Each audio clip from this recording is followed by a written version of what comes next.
Good morning. Hello to my thankful, turkey-stuffed, tender-hearted troop mates. My name is Jessica Levitt-Watara, and I'm pleased to serve as your worship associate this morning at the Unitarian Universalist Church of Savannah. Today, I'm pleased to support Amy Capello as our worship leader. Amy Capello is a life balance strategist, certified life coach, author, speaker, and owner of Pure Joy Life Coaching. Welcome, Amy. We're happy to have you today.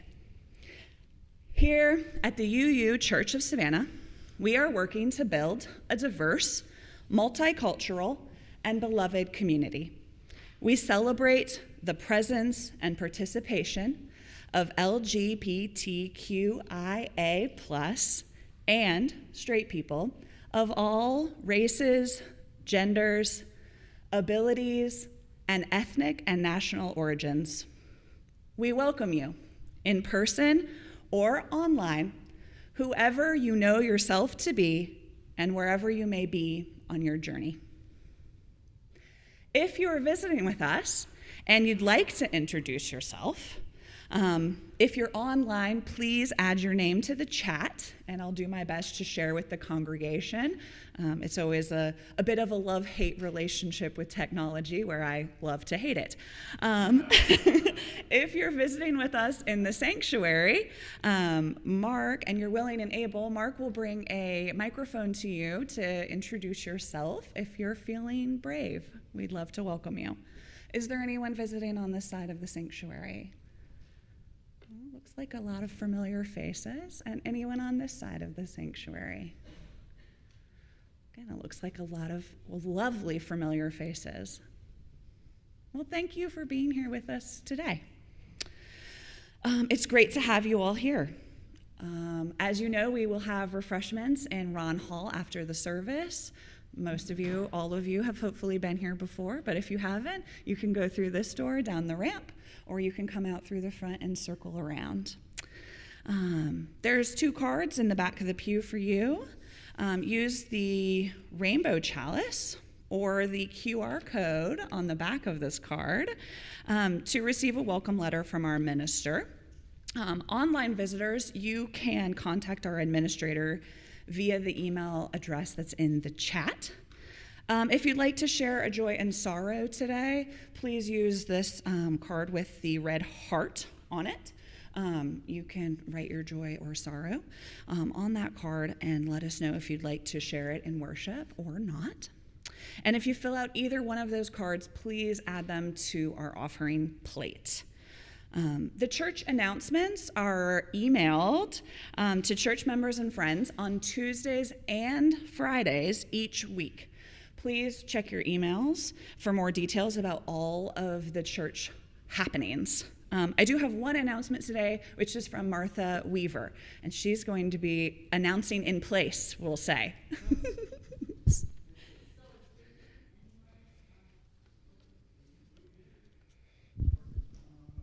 How about that? Yeah, there we go. As many of you are aware, Reverend Lisa is a contract minister through June, but she would love to stay as our settled minister. And part of that process is surveying all members of the church. So we have started that process now. It's a little discussion groups will be held between now and shortly after the first of the year. We'd like your input. And I'm up here personally promoting one that I'm going to be holding tomorrow at 3:30 in Ron Hall. If you would like to jump on this bandwagon and find parking, because those St. Vincent girls will be out, please sign up in Ron Hall. If you can't make it that one, Kirk is going to be facilitating a group on the 11th. Sign up for his group. It'll be at 10 in the morning. So we're going to be doing this because, according to the UUA guidelines, they want to know how you feel about the minister's ministry and the direction our church is going. And then we will have a vote in March. And 50% is the required quorum, and 90% need to approve. So we're trying to get a little ahead of the game by eliciting your feelings. So watch for these small group meetings and come to mine tomorrow, please. Thank you. Thank you, Martha. With the lighting of our chalice, we enter into sacred time. Our chalice lighter this morning is my dear friend, John Cook. In the Unitarian Universalist tradition, our chalice is symbolic of the light of reason, the warmth of community, and the flame of hope. Today's chalice lighting words come from UU minister Betts Vinaka. May this flame, symbol of transformation since time began, fire our curiosity, strengthen our wills, and sustain our courage as we seek what is good within and around us.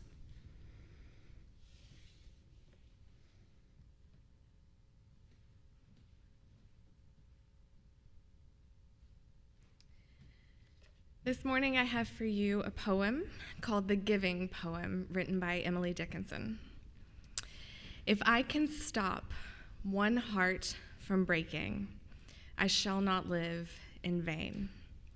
If I can ease one life the aching, or cool one pain, or help one fainting robin unto the nest again, I shall not live in vain.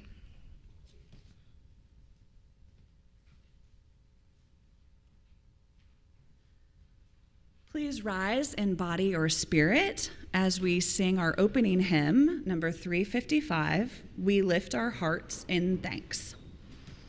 Our fabulous choir has the Sunday off, so you are the choir, so sing with a full heart.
It's time for the story for all ages.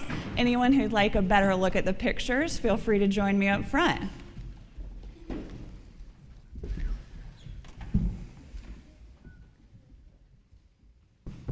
Today's story is called Go Get 'Em Tiger. Words by Sabrina Moyle, and pictures are by Eunice Moyle.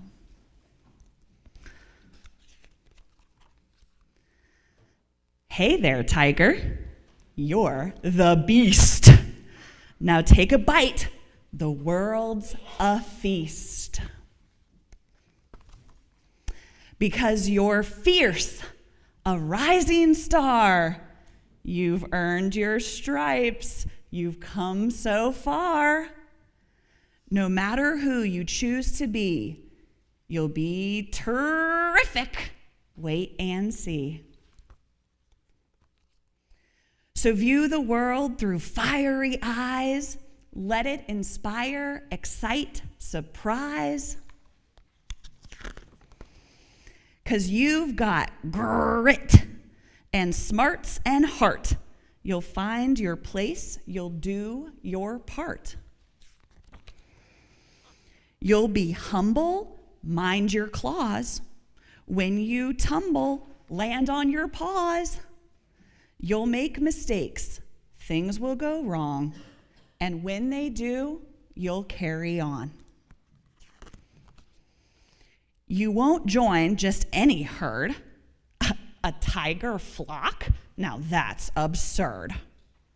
No, you'll make friends with different beasts, from the strongest to the least. You will see creatures who are stuck, feeling lost, down on their luck. To these new friends, you'll lend a hand while keeping beat with your own band. There will be days back in your den when you won't know where to begin. You'll take a break, you'll take your time, and soon you'll be back in your prime. You'll bring your calm into the fray. You will be bold, you'll lead the way.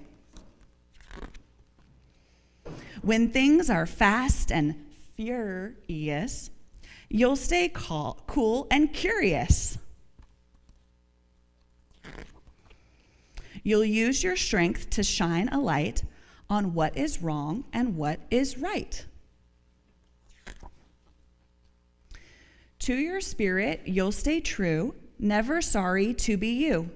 But change your stripes if they don't suit you. Dare to swap them, we'll salute you. Go find some fun, go pounce and play. Hunt down delight in every day. Make the most of every hour. Unleash your tiger flower power. Try to stop you. Don't you let them. Your dreams are yours. Now go and get them.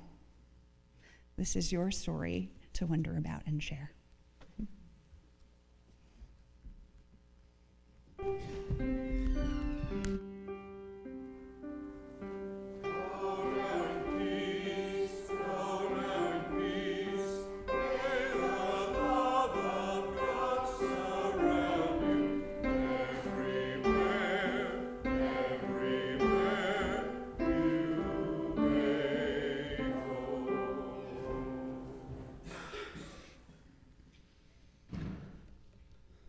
Once upon a time, most folks used the offering plate to fulfill their pledges of financial support. Nowadays, lots of folks click on the church website or set up automatic transfers from their checking accounts.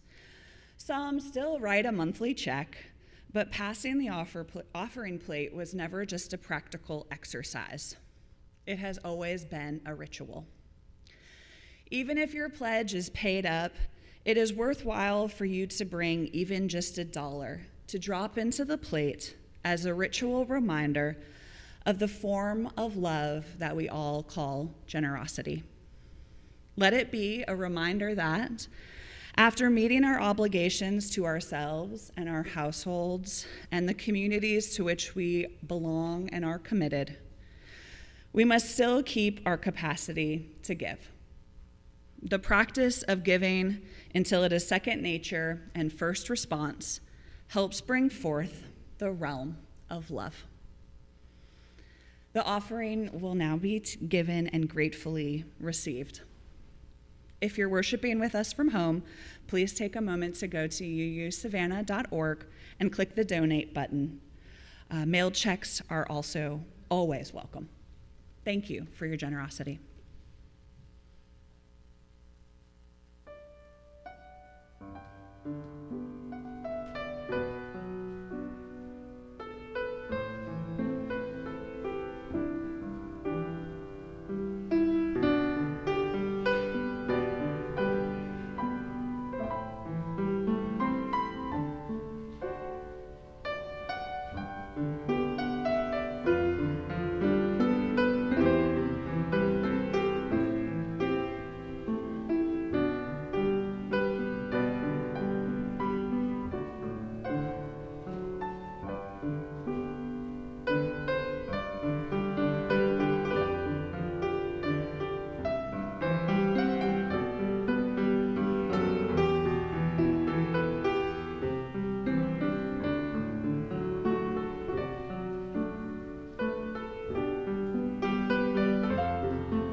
we didn't have any joys and sorrows that'd like to be shared today, but let us hold all of our joys and sorrows, spoken and unspoken, in our hearts as we join together in our responsive reading found in your order of service.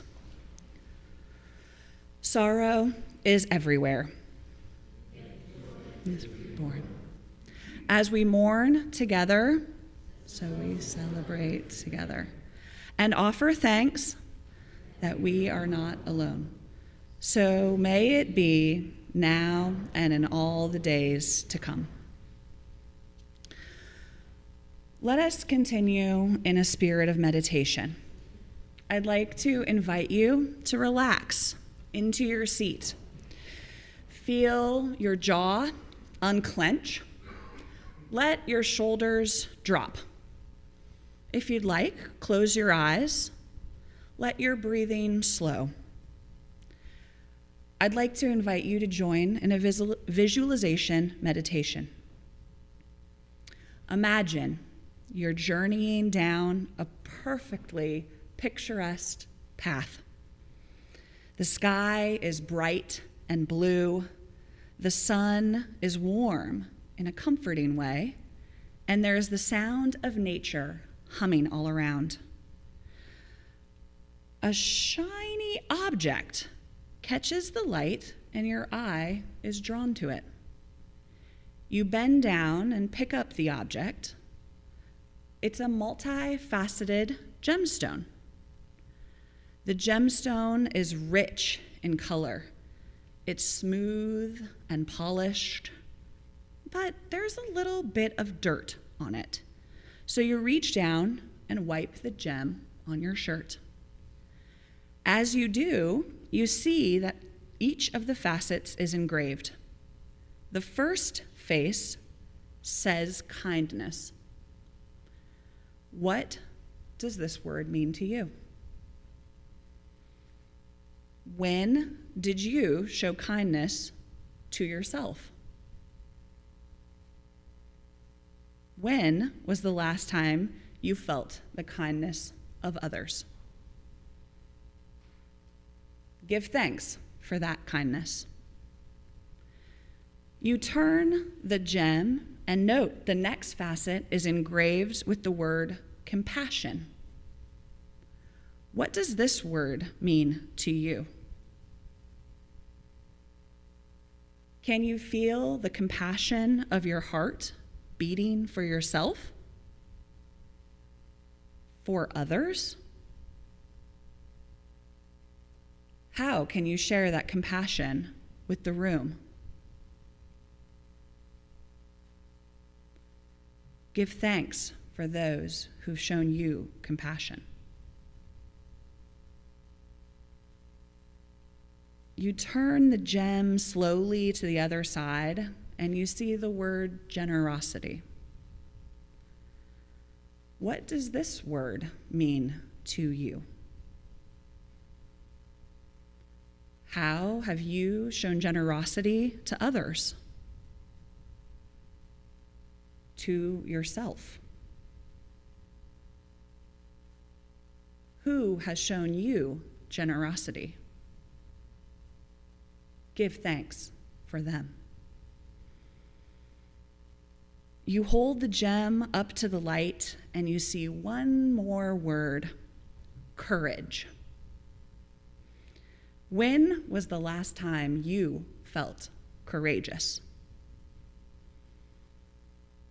When have you shared your courage with someone else? When have you given yourself courage?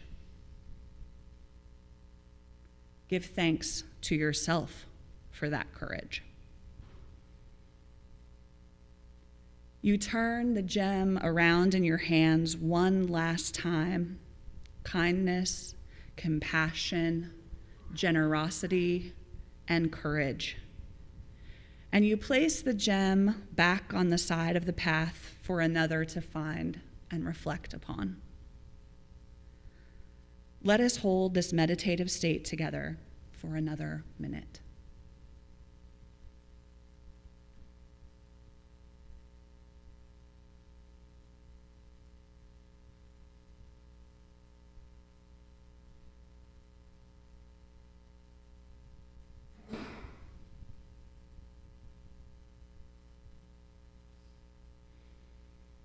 as you bring yourself back to awareness.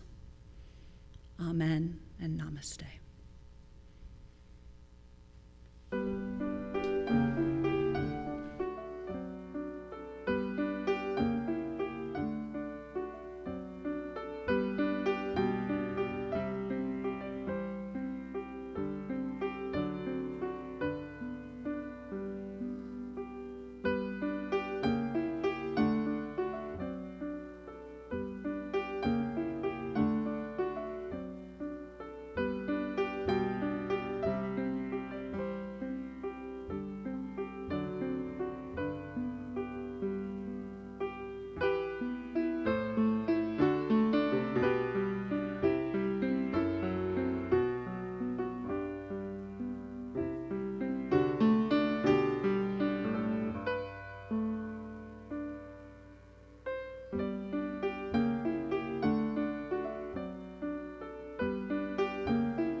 I have 4 short readings for you today.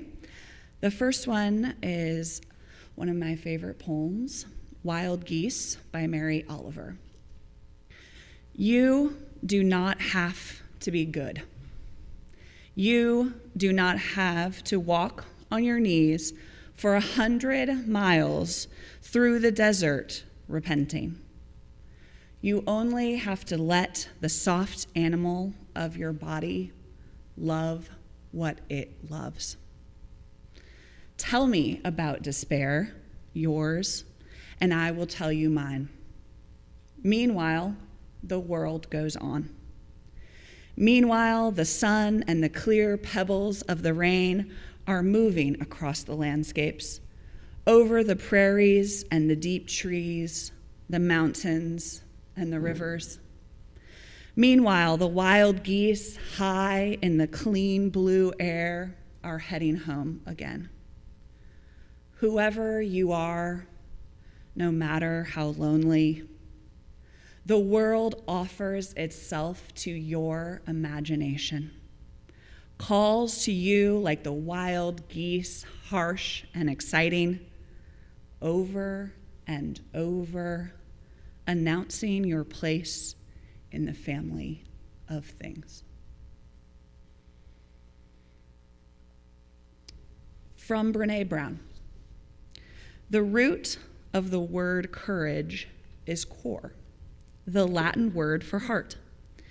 In one of its earliest forms, the word courage had a very different definition than it does today. Courage originally meant to speak one's mind by telling all one's heart. Over time, this definition has changed, and today, courage is more synonymous with being heroic. Heroics is important, and we certainly need heroes, but I think we've lost touch with the idea that speaking honestly and openly about who we are, about what we're feeling, and about our experiences, good and bad, is the definition of courage. Heroics is often about putting our life on the line. Ordinary courage is about putting our vulnerability on the line. In today's world, that's pretty extraordinary. From Psalm 65, verses 8 through 13, from the Message translation. Far and wide, they'll come to a stop. They'll stare in awe, in wonder. Dawn and dusk takes turns calling, come and worship. Oh, visit the earth, ask her to join the dance. Deck her out in spring showers, fill the river with living water. Paint the wheat fields golden. Creation was made for this. Drench the plowed fields, work the dirt clods with rainfall, as harrow and rake bring her to blossom and fruit. Snow crown the peaks with splendor, scatter rose petals down your paths. All through the wild meadows, rose petals. Set the hills to dancing, dress the canyon with the live sheep, a drape of flax across the valleys. Let them shout and shout and shout. Oh, oh, let them sing. The Wild Geese by Wendell Berry. Horseback on Sunday morning, harvest over, we taste persimmon and wild grape, sharp sweet of summer's end. In time's maze over fall fields, we name names that went west from here, names that rest on graves. We open a persimmon seed to find the tree that stands in promise, pale in the seed's marrow. Geese appear high over us, pass, and the sky closes. Abandon, as in love or sleep, holds them to their way, clear in the ancient faith. What we need is here. And we pray, not for new earth or heaven, but to be quiet in heart and in eye clear. What we need is here. And that ends our readings. Will you please rise in body or spirit and join us in hymn number 95, There is More Love Somewhere. There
Good morning, and thank you so much for the honor of having me here today. We are all part of a beautiful community of friends and family and guests, and I'm here today with a heart full of gratitude and an eager spirit to discuss the concept of generosity. On the drive over here this morning, my husband was driving, and I was looking over my notes, and he has no idea I'm going to say this, but we both are of Scottish ancestry. And just to embarrass him a little further, he's in this row with a black shirt on.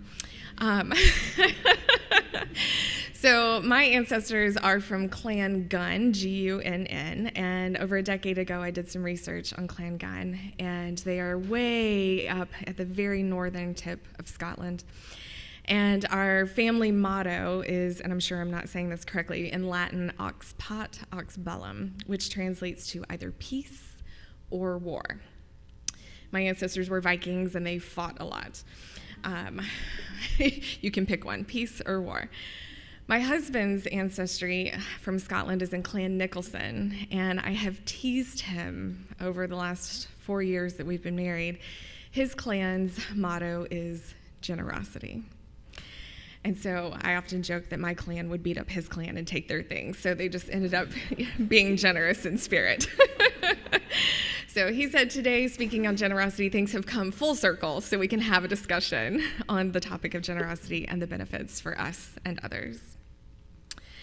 Generosity is defined as the quality of being plentiful. Synonyms include abundance, magnanimous, and bounty. Often when we think of someone being generous, we think of time, we think of money, and we think of our tangible resources. These are common ways to meet the needs of those in our community, and they are important. If a friend is having a hard time paying a bill and we're able to offer financial assistance, it's an act of generosity. If a single mom is struggling to get everything done, and we offer our time to do errands or pick up the kids, for her that would be priceless generosity. If we see someone asking for a handout at the corner of Victory and Truman, and we offer them food or water, those tangible resources are a valuable act of generosity. Generosity with our time and our money and our resources are crucial to helping others in our community. But I would ask, is that where generosity ends? We often feel that in order to give, we must already have, and have in excess. For us to give our time, we must have already had time that wasn't allocated to other things. To give of our financial resources, we must have already paid all our bills and spent money the way we wanted and have excess left over. In order for us to give for tangible resources, we must have extra things laying around that we can donate. So a quick donation makes us feel good, both the giver and the receiver. There's an immediate need that's being met in that moment from a state of excess. But what about when our resources are running dry and we're not living in a state of excess? We've all heard that phrase that we can't pour from an empty cup. I was the recipient of generosity that did not come from excess at the start of 2020. I was 38 years old, and I was diagnosed with stage 3 inflammatory breast cancer. It came out of nowhere. I was perfectly healthy before I was diagnosed. And my community, my family, my friends all stepped up to provide me with food, with gift cards, with trips to the hospital, and with basic care when I was really sick on chemo. I'd lost all my hair, and my mom even shaved her head with me.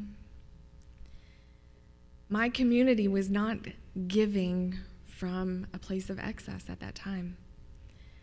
I had a sudden need, and they stepped up and met that. They reached deeper into their budgets and found the finances to be able to help me when they themselves were probably struggling.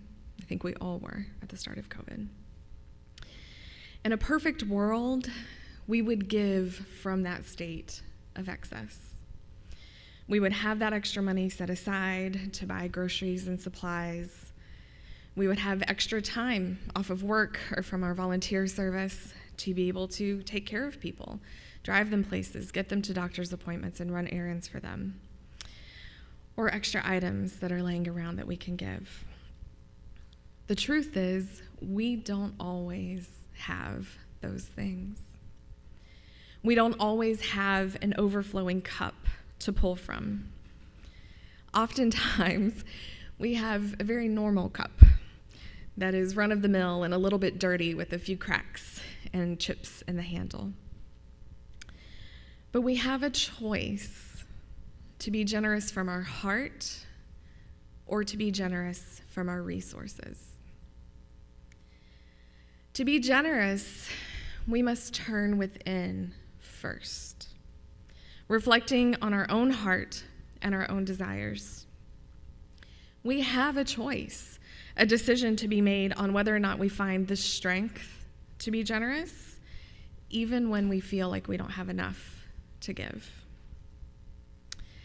You see, generosity in its purest form is a prism that reflects the light of humanity. Generosity isn't confined to giving in possessions, wealth, or time. It extends into the realm of empathy, kindness, and boundless compassion. These qualities all flow from within and have no bearing on what our outside situation is. Empathy, kindness, and boundless compassion don't care what our bank accounts look like. They don't care what our schedules look like. They don't care what we have laying around the house. They only require one thing: courage. In our exploration of generosity from within, we're required to lean on this silent hero of courage. It's the unsung companion that cheers us on when doubt creeps in.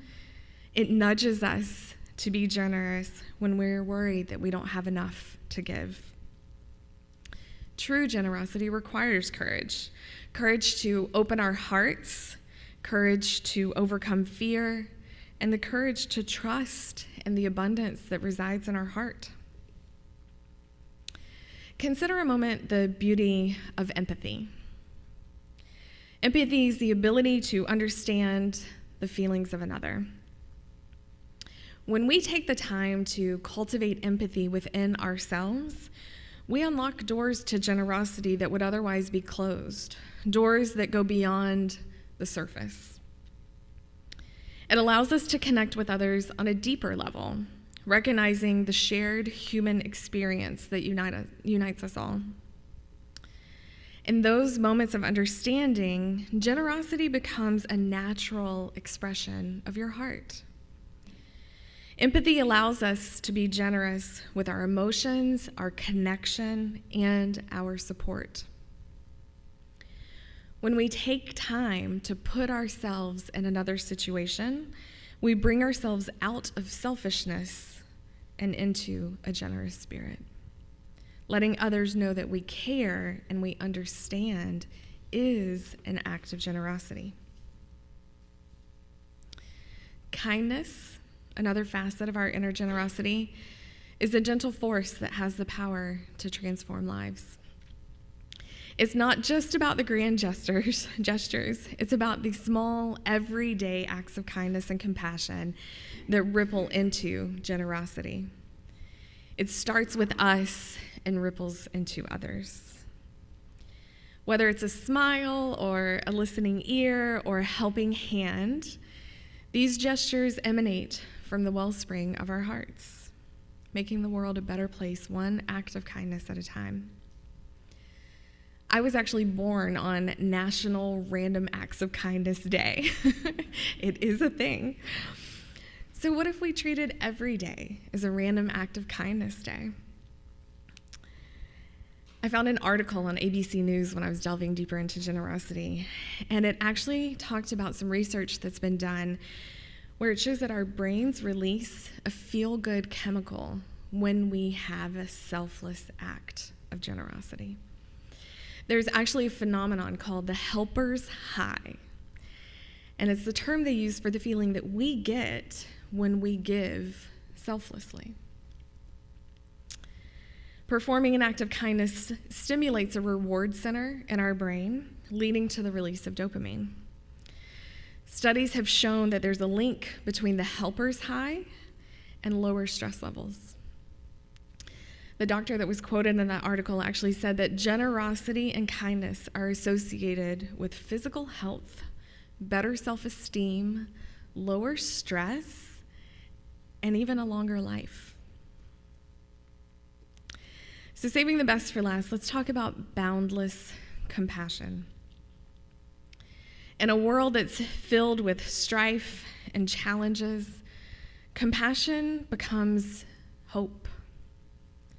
Compassion is a non-negotiable part of our generosity. It inspires us to reach out to those in need and to lend a helping hand without judgment, embracing the diversity of the human experience. Boundless compassion means that we extend generosity, no strings attached. It requires us to push our generosity further than we ever thought possible so that we can help meet the needs of others. Compassion is that driving force behind the acts of generosity that leave an indelible mark on the lives of others. Boundless compassion takes generosity to new levels. Being generous every day is not about giving things away. It's about finding courage inside of ourselves to extend a hand, offer a kind word, and share abundance from our hearts. It's a practice that transcends the limitations of scarcity thinking and invites us to tap into an infinite reservoir of love from our own heart. But let us not forget that to be generous to others, we must also be generous to ourselves. Remember, you cannot pour from an empty cup. So that act of generosity, that act of kindness, empathy, and boundless compassion to ourselves first is just as important as generosity to others. As we navigate the complexities of life, let us remember that generosity is a journey, one that begins inside of us in our hearts and radiates outwards to others, touching lives around us. It's an invitation to discover the richness of our inner selves, to embrace the empathy, the kindness, and boundless compassion, and to find courage in the act of giving. May our community continue to be a beacon of generosity, a place where the spirit of giving from within flourishes. Let us celebrate our interconnected web of existence, where our acts of generosity create a tapestry of love, compassion, and understanding. As we venture forward on this journey, may our hearts be open, our hands be ready to serve, and our spirits be uplifted by the transformative power of generosity that flows within our beings. I'd like to end with some words from Walt Whitman, my favorite poet. This is what you should do. Love the earth and the sun and the animals. Despise riches. Give alms to everyone who asks. Stand up for the stupid and the crazy. Devote your income and labor to others. Hate tyrants. Argue not concerning God. Have patience and indulgence towards people. Take off your hat to nothing known or unknown or to man or to any number of men. Re-examine all you have been told at school or in church or in any book. Dismiss what insults your soul, and your very flesh shall be a great poem.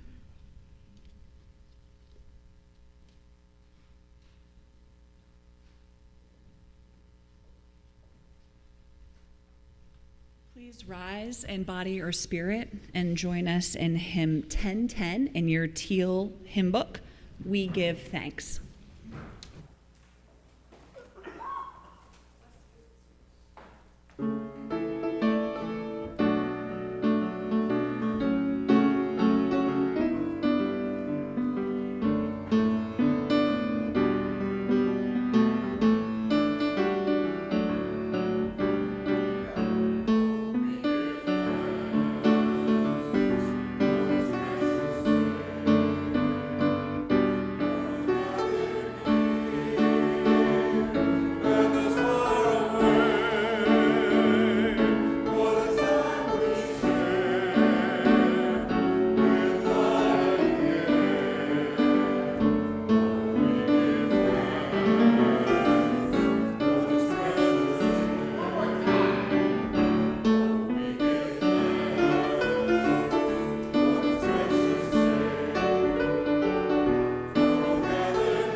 As we all look within to discover generosity meant for this world, may we leave today allowing the light of generosity to illuminate our paths.